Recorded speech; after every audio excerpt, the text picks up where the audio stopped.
오늘은 구약에 계시된 예수 그리스도라는 주제로 136번째 시간입니다. 우리는 지금 이 스가랴서를 보고 있는데요. 지난 시간에 스가랴 2장의 그 측량줄 환상을 살펴보았고요.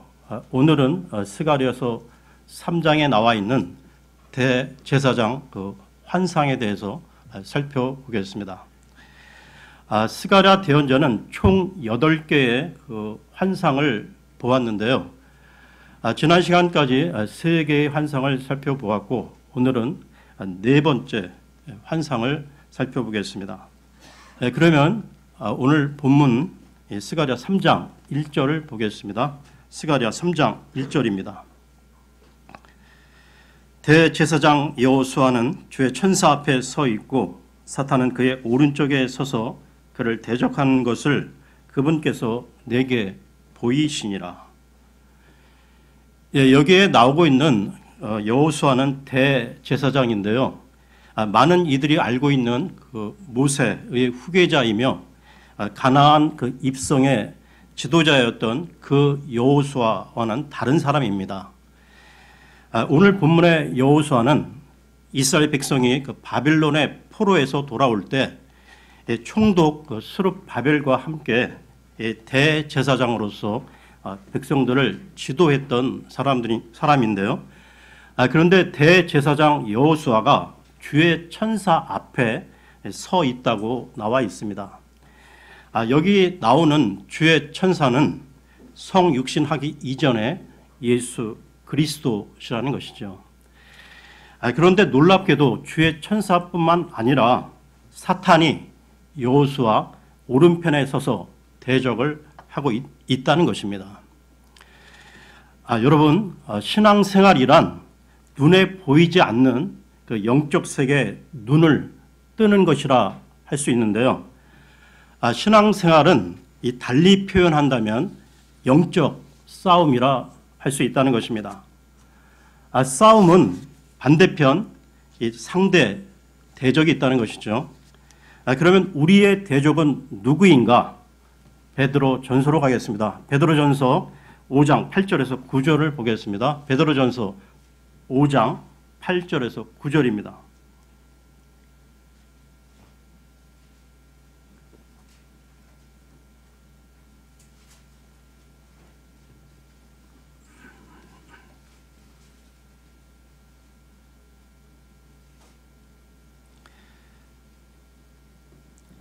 정신을 차리라, 깨어 있으라. 너희 대적 마귀가 울부짖는 사자같이 두루다니며 삼킬 자를 찾나니 믿음에 굳게 서서 그를 대적하라. 세상에 있는 너희 형제들도 동일한 고난을 겪는 줄 너희가 아느니라. 우리가 영적인 일을 함에 있어 사탄도 함께 움직인다는 사실인데요. 여러분 잊지 마십시오. 우리가 은혜 받고 영적 성장이 이루어질수록 사탄의 공격도 그만큼 치열해진다는 것입니다. 그러면 스가랴서로 돌아와서요. 3장 2절을 보겠습니다. 3장 2절입니다. 주께서 사탄에게 이르시되 오 사탄아 주께서 너를 책망하시기 원하노라. 곧 예루살렘을 택하신 주께서 너를 책망하시기 원하노라. 이것은 불 속에서 잡아챈 그슬린 나무 조각이 아니냐 하시더라. 주님께서 사탄을 책망하시는데요. 이 사탄의 정체와 관련해 요한계시록으로 가겠습니다. 요한계시록 12장 10절을 보겠습니다. 요한계시록 12장 10절입니다.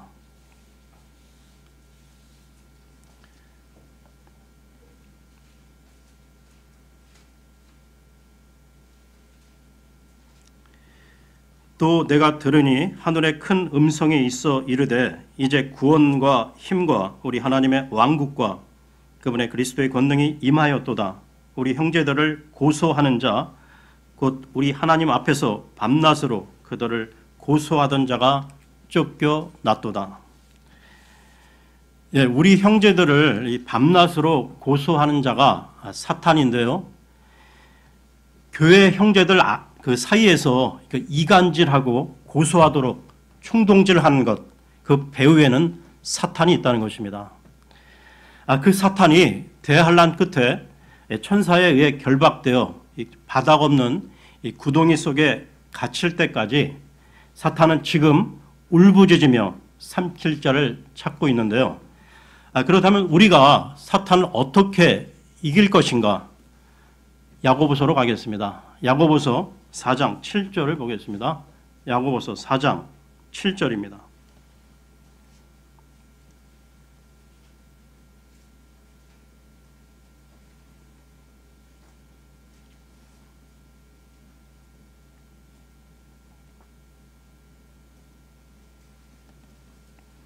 그러므로 하나님께 복종하라, 마귀를 대적하라, 그리하면 그가 너희에게서 도망하리라. 우리가 하나님의 말씀에 순종함으로 죄를 이길 때 대적 마귀를 이길 수 있다는 것이죠. 그러면 스가랴서로 돌아와 3장 2절을 다시 보겠습니다. 3장 2절입니다. 주께서 사탄에게 이르시되 오 사탄아 주께서 너를 책망하시기 원하노라. 곧 예루살렘을 택하신 주께서 너를 책망하시기 원하노라. 이것은 불 속에서 잡아챈 그슬린 나무 조각이 아니냐 하시더라. 2절 그 하반절 끝부분에 이것은 불 속에서 잡아챈 그슬린 나무 조각이 아니냐라는 말이 나오는데요. 불 속에서 잡아챈 이 그슬린 나무 조각은 유다, 이스라엘을 가리키는 것으로 사라질 위기에 처한 이스라엘을 주님이 건져내셨다는 말씀입니다. 불은 고난, 연단을 뜻하는데요. 이 바빌론의 그 포로기의 고난 가운데 주님께서 그들을 꺼내어 구출하셨다는 말입니다. 계속해서 스가랴 3장 3절을 보겠습니다. 3절입니다. 이제 여호수아는 더러운 옷을 입고 그 천사 앞에 서 있었는데, 여기에 더러운 옷을 입고 있는 여호수아가 나오고 있는데요. 여호수아는 대제사장 신분인데 더러운 옷을 입고 있기에 사탄이 나서서 여호수아는 더러워졌으니 성전도 지을 수 없고 대제사장의 직무도 수행할 수 없다고 고소하고 있는 것입니다. 더러운 옷을 입고 있는 이 환상은 제약된 이스라엘의 모습이었고 우리 신약 성도 또한 구원받기 전의 모습이라는 것이죠. 인간의 부정한 의와 관련해서 이사야서로 가겠습니다. 이사야서 64장 6절을 보겠습니다. 이사야서 64장 6절입니다.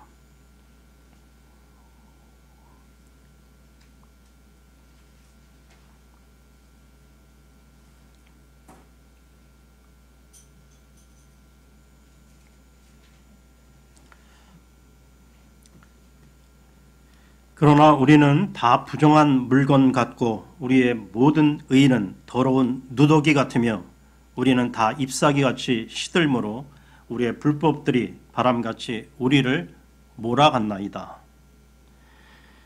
인간은 아무리 그 양심껏 몸부림치며 의롭게 살려고 해도 인간 본성의 중심에 죄성이 있기에 인간의 모든 의는 더러운 누더기라는 것입니다.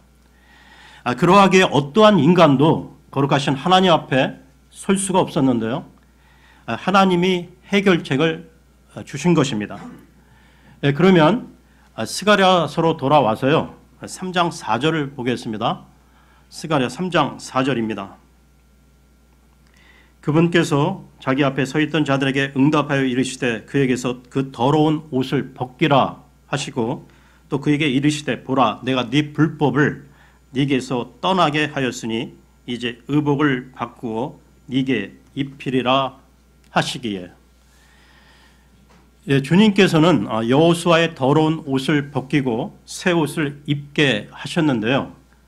여러분, 여기 그 스가랴 3장에는 복음의 핵심적 내용이 나오고 있습니다.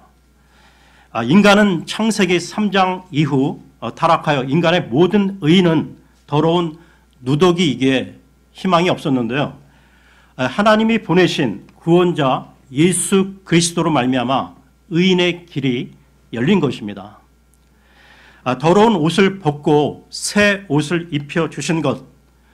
원래 우리는 죄 많은 죄인인데 예수 그리스도의 피를 통해 의인으로 인정해 주신 것. 그것이 바로 칭의인 것이죠. 이와 관련해 요한 1서로 가겠습니다. 요한 1서 1장 7절을 보겠습니다. 요한 1서 1장 7절입니다.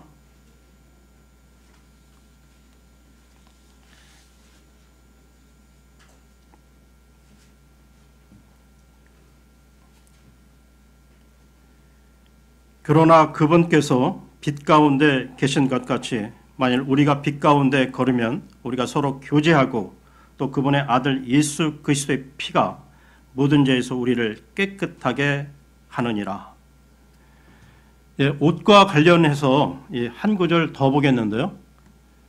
로마서로 가겠습니다. 로마서 13장 14절을 보겠습니다. 로마서 13장 14절입니다.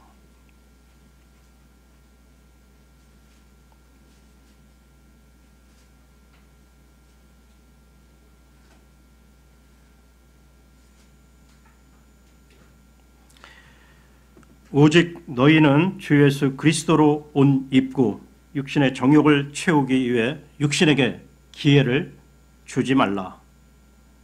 그러면 스가랴서로 돌아와서요. 3장 5절을 보겠습니다. 스가랴 3장 5절입니다.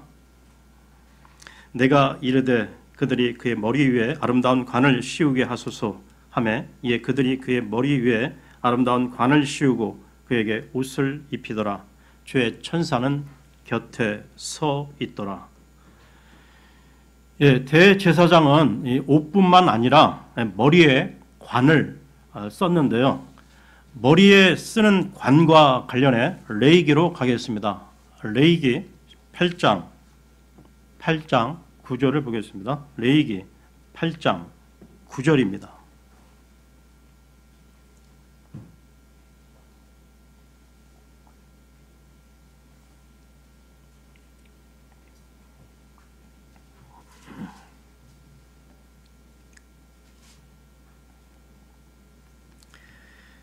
그의 머리에 관을 씌우고 또 그 관 위에 곧 그의 이마에 금패를 붙이니 곧 거룩한 관이라 주께서 모세에게 명령하신 것과 같았더라. 이 구절은 하나님께서 대제사장인 아론과 그 아들들에게 이 머리에 관을 씌우라고 모세에게 명령하신 내용입니다.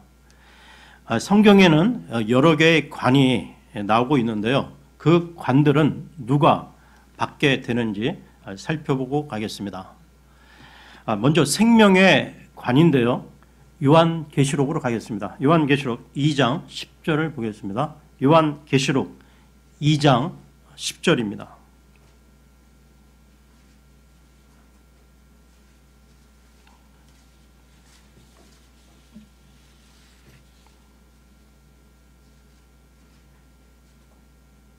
네가 장차 당할 그것들 중에 어떤 것도 두려워하지 말라.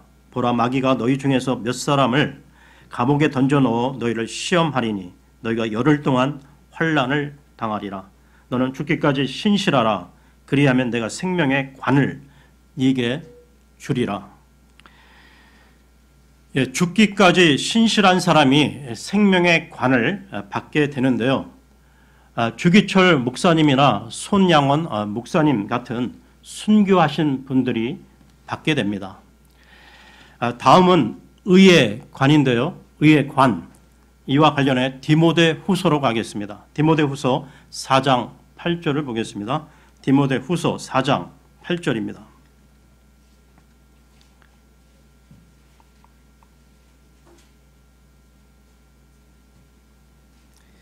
이후로는 나를 위하여 의의 관이 예비되어 있나니 즉 곧 의로우신 심판자께서 그날에 그것을 내게 주실 것이요 내게만 아니라 그분의 나타나심을 사랑하는 모든 자들에게도 주시리라.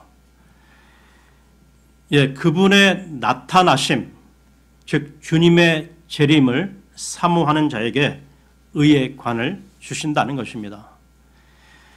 다음은 영광의 관인데요. 베드로 전서로 가겠습니다. 베드로 전서 5장 2절에서 4절을 보겠습니다. 베드로 전서 5장 2절에서 4절입니다.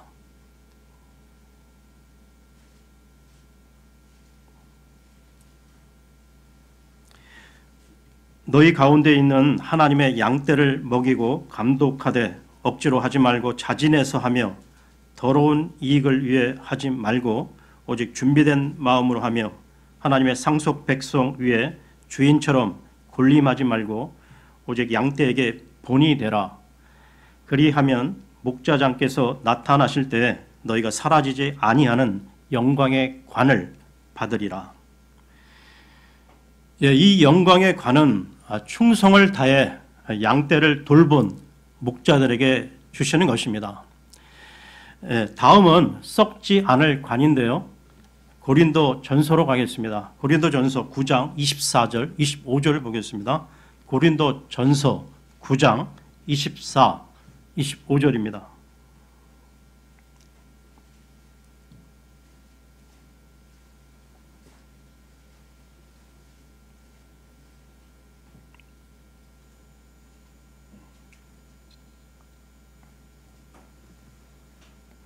경주할 때 달리는 자들이 다 달릴지라도 한 사람이 상을 받는 줄을 너희가 알지 못하느냐. 너희도 상을 받도록 이와 같이 달리라. 이기려고 애쓰는 자마다 모든 일에서 절제하나니 이제 그들은 썩을 관을 얻고자 그 일을 하되 우리는 썩지 아니할 관을 얻고자 하느니라. 모든 일에 절제의 삶을 산 사람에게 썩지 않을 관을 주신다는 것입니다. 여러분, 올림픽에 출전하는 그 국가대표 선수들을 한번 보십시오.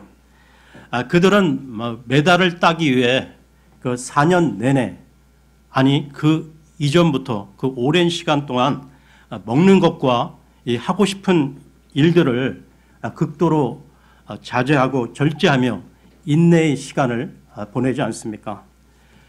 그렇게도 오랫동안 그들이 흘린 땀과 눈물과 피를 통하여 금메달이 나오는 것이죠. 그들은 썩을 관, 이 메달을 얻고자 하는데도 그토록 절제와 인내의 시간을 보내는데 우리는 썩지 않을 관을 위해 경주할 사람들이라면 더 열심히 힘써야 하지 않겠습니까? 그러면 스가랴서로 돌아와서요. 3장 6절에서 7절을 보겠습니다. 스가랴 3장 6절 7절입니다. 주의 천사가 여호수아에게 단언하여 이르되 만군의 주가 이같이 말하노라. 네가 만일 내 길들로 걸으며 내가 명한 것을 지키면 네가 또한 내 집을 재판할 것이요 또 내 뜰을 지킬 것이며 내가 또 네게 초소를 주어 곁에 서 있는 이 자들 가운데서 걷게 하리라. 이 말씀은 주님께서 여호수아에게 단언하여 네가 만일 뭐뭐하면 그 다음 것을 주겠다 하는 조건부 행위 보상의 말씀입니다. 주께서 여호수아에게 내가 명한 것을 지키면 네가 또한 내 집을 재판한다는 이 말씀은 시간이 흘러 예수님께서 12제자에게도 주신 언약인데요. 이와 관련해 마태복음으로 가겠습니다. 마태복음 19장 28절을 보겠습니다. 마태복음 19장 28절입니다.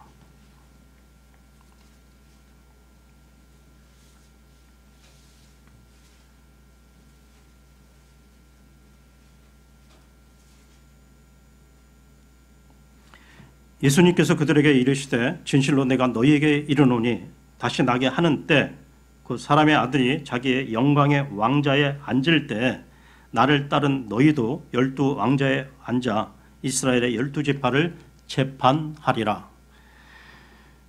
그러니까 주님께서 대제사장 여호수아에게 주신 조건부 행위 보상의 말씀은 12제자의 에게도 주어졌고 더 나아가 신약 성도인 우리에게도 주어졌는데요.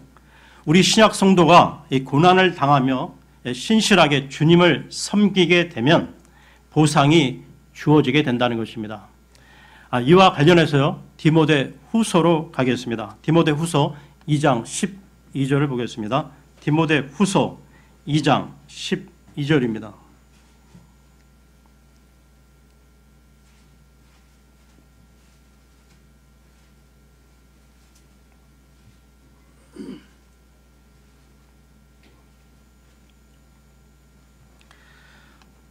우리가 고난을 당하면 또한 그분과 함께 통치하리라.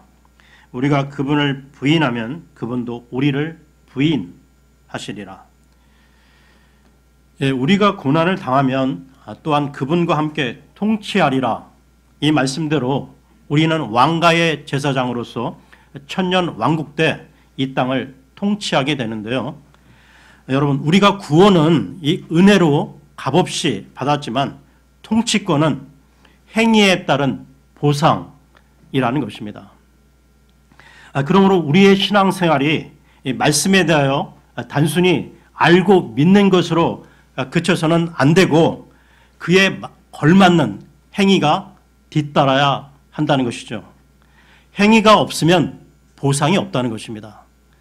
다시 말씀드려 믿기만 하면 무조건적 구원이지만 구원 이후 이 보상, 이 상급은 조건부 행위에 따른다는 것이죠. 그러면 스가랴서로 돌아와서요, 3장 8절을 보겠습니다. 스가랴 3장 8절입니다.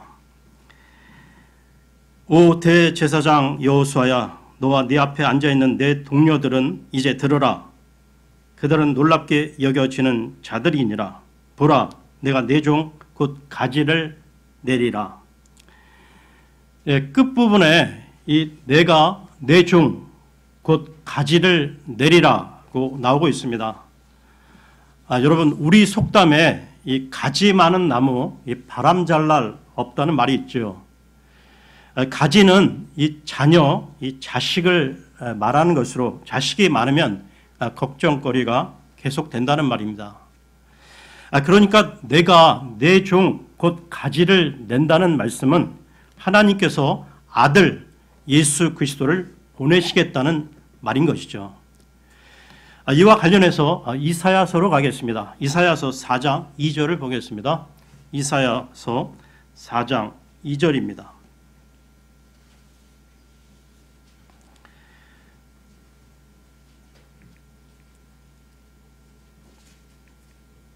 그 날에 주의 가지가 아름답고 영화롭게 되며 또 땅의 열매가 이스라엘의 피난한 자들을 위하여 심히 좋고 아름답게 되리라. 여기 나오는 주의 가지는 예수 그리스도를 말하는 것으로 주 예수 그리스도가 하나님의 아들이심을 보여주고 있는 구절입니다. 이와 관련해 한 부분 더 보겠는데요. 이사야서 11장 1절 2절을 보겠습니다. 이사야서 11장 1절 2절입니다. 이새의 줄기에서 한 막대기가 나며 그의 뿌리에서 한 가지가 나서 자랄 것이요 주의 영 곧 지혜와 명철의 영이요 계략과 능력의 영이요 지식과 주의 두려움의 영께서 그 위에 머무시며. 여기 나오고 있는 이새는 다윗의 아버지로서 즉 예수 그리스도께서 다윗의 후손으로 나오신다는 것으로 예수 그리스도께서는 지혜와 명철과 계략과 능력과 지식과 주의 두려움의 영이 함께 한다는 것입니다.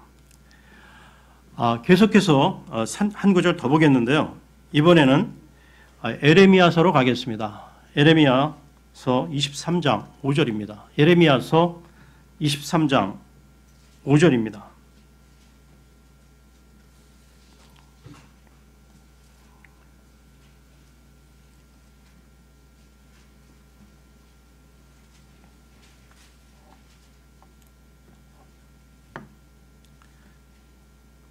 주가 말하노라 보라 날들이 이르리니 내가 다윗에게 한 의로운 가지를 일으킬 것이요 한 왕이 통치하고 형통하여 땅에서 판단의 공의와 정의를 집행하리라.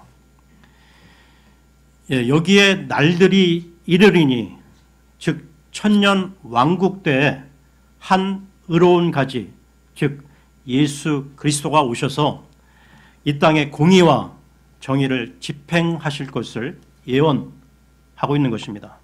그러면 스가랴서로 돌아와서요 3장 9절을 보겠습니다. 스가랴 3장 9절입니다. 만군의 주가 말하노라 내가 여호수아 앞에 놓은 돌을 보라 한 돌에 7 눈이 있으리라. 보라 내가 거기에 새길 것을 새기며 그 땅의 불법을 하루에 제거하리라. 여기에 한 돌이 나오고 있는데요. 그런데 그 돌에 7 눈이 있다는 것입니다. 그렇다면 이 돌의 정체는 무엇일까요? 여러분, 우리가 성경 공부를 하는 데 있어서 기본적인 성경의 해석은 말씀을 풀어준다는 것입니다. 스가랴 4장 10절을 보겠습니다. 스가랴 4장 10절입니다. 누가 작은 일들의 나를 멸시하였느냐? 그들이 스룹바벨의 손에 다림줄과 그 7 눈이 함께 있음을 보고 기뻐하리니 그 7 눈은 온 땅을 두루 이리저리 달리는 주의 눈이라 하시니라. 여기에 나오고 있죠. 7 눈은 온 땅을 두루 이리저리 달리는 주의 눈이라고 말입니다. 그 돌은 예수 그리스도로서 온 땅의 모든 것을 지켜 보시는데요. 그 보신 것을 새기신다는 것입니다. 다시 스가랴 3장 9절을 보겠는데요. 스가랴 3장 9절입니다. 만군의 주가 말하노라 내가 여호수아 앞에 놓은 돌을 보라 한 돌에 7 눈이 있으리라. 보라 내가 거기에 새길 것을 새기며 그 땅의 불법을 하루에 제거하리라. 끝부분에 그 땅의 불법을 하루에 제거하리라는 이 말씀은 대환란 끝에 일어날 이스라엘의 전 민족적 회심을 말하는 건데요. 이와 관련해 스가랴서 12장 10절을 보겠습니다. 스가랴 12장 10절입니다.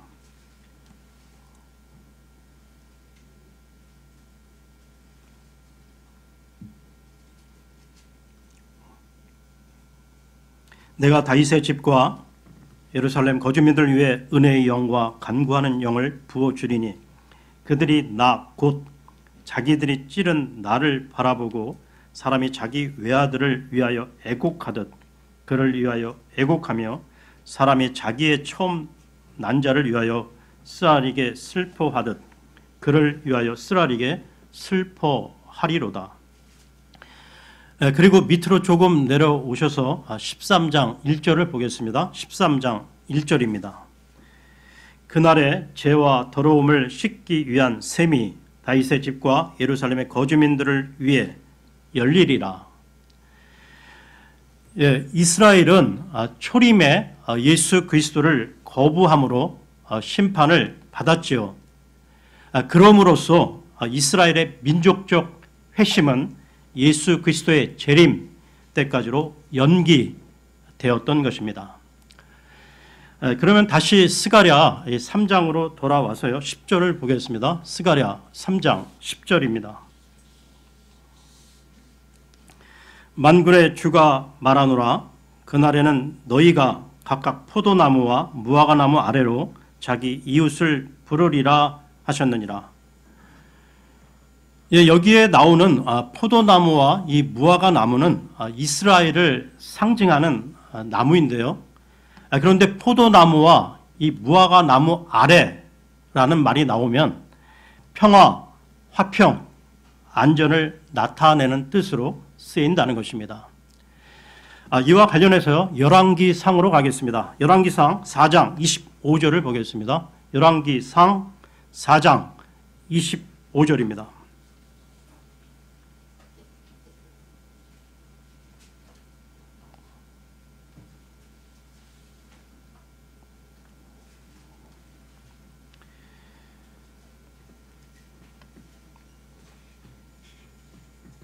솔로몬의 평생 동안 단에서부터 브엘세바에 이르기까지 유다와 이스라엘이 곧 각 사람이 자기 포도나무와 무화과나무 밑에서 안전히 거하였더라. 여기에 그 단에서부터 브엘세바에 이르기까지라는 말씀이 나오는데요. 이 말씀이 나오면 이스라엘 전역을 말하는 것입니다. 그런데 여기에 포도나무와 무화과나무 밑에라는 말이 나오고 있죠. 그러니까 이스라엘은 역사상 이 솔로몬 때 가장 부강했고 평화와 안정을 누렸는데요. 그러나 솔로몬 이후 이스라엘은 이런 평화를 누리지 못했습니다. 포도나무와 이 무화과나무 밑에라는 말이 평화와 안정을 뜻하는 것과 관련해 한 구절 더 보겠는데요. 미가서로 가겠습니다. 미가서 4장 4절을 보겠습니다. 미가서 4장 4절입니다. 미가서는 요나서 다음에 있습니다.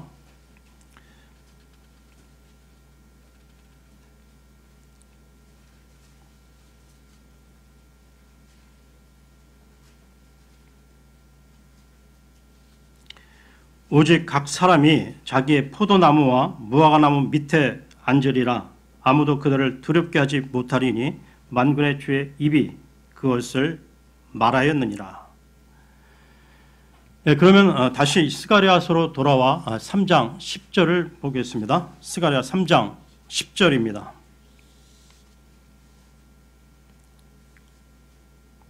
만군의 주가 말하노라. 그날에는 너희가 각각 포도나무와 무화과나무 아래로 자기 이웃을 부르리라 하셨느니라. 예, 그날에는 즉 천년 왕국 때에는 예수 그리스도의 통치 아래 이스라엘은 솔로몬 시대 때보다도 더 큰 평화와 안정을 누리게 될 것입니다. 그때 우리 신약 성도 또한 마찬가지인데요. 우리 성도들은 포도나무 가지로서 천년 왕국 때 주의 날개 아래서 평화와 안정을 누리며 이 땅을 통치하게 될 것입니다. 예, 오늘은 여기까지 하겠습니다.